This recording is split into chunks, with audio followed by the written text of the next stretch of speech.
Hi friends, welcome to our channel.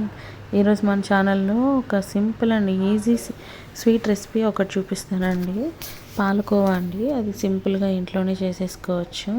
ఒక pan పెట్టుకొని అందులో ఒక 2 స్పూన్స్ గీ వేసుకొని అది హీట్ అయ్యాక ఒక హాఫ్ కప్పు పాలు పోసుకోవాలండి. తర్వాత దాంట్లో ఒక కప్పు పాల పొడి వేసుకొని బాగా మిక్స్ చేసుకోవాలి. బాగా కలుపుతూ ఉండాలి కింద అడుగు అంటకుండా.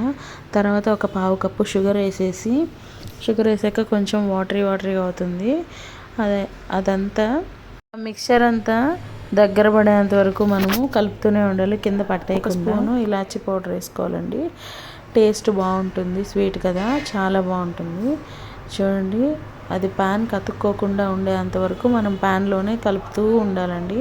తర్వాత అలా చిన్న బౌల్ తీసుకొని అందులోకి తీసేసుకోవాలి. చల్లారిన తర్వాత అలా రౌండ్స్ చేసుకొని బిళ్ళలు చేసుకోవడమేనండి. Please subscribe.